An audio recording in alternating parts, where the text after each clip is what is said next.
এই মুভিটির গল্পের ছেলেটির নাম হলো ওরিয়ন, যার জীবনে অনেক দুঃখ রয়েছে। সে কুকুর, অন্ধকার এবং এমনকি তার ক্লাসমেটদের সাথে কথা বলার ব্যাপারেও ভয় পায়। সে মনে করে যদি সে বাথরুমে ফ্লাশ করে তবে পুরো পৃথিবী জলে ডুবে যাবে, এবং যদি রাতের বেলায় তার আলমারির দরজা খোলা থাকে তাহলে সকালে উঠে তার টুনটুনি আর বিচারা পাবে না। সে তার সমস্ত ভয় একটি ডায়েরিতে লিখেছে। যখন শিক্ষক তাকে একটি ট্রিপে যেতে বলেন সে তা অস্বীকার করে, কারণ সে ট্রিপে যেতে ভয় পায়। তখন ওরিয়নের একটি বন্ধু, যাকে সে পছন্দ করে, তার কাছে এসে বলে, তুমি কি ট্রিপে যাচ্ছ না?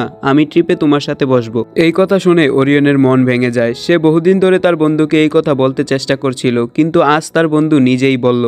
তবুও সে ট্রিপে যেতে পারেনি, কারণ তার ভয় তাকে বাধা দিচ্ছে। যখন সে বাড়িতে ফিরে যায়, ওরিয়নের বাবা মা তাকে ট্রিপে যেতে বলেন এবং ব্যাখ্যা করেন যে নতুন কিছু করার সময় সবসময় ভয় অনুভূতি কাজ করবে, এটাই স্বাভাবিক। তবে সেই কাজটি করতে হবে যাতে আমাদের ভয় দূর হয়। ওরিয়নের সবচেয়ে বড় ভয় ছিল ডার্কনেস, এর মানে হলো অন্ধকার, যা তাকে কখনোই ঘুমাতে দিত না রাতের বেলায়।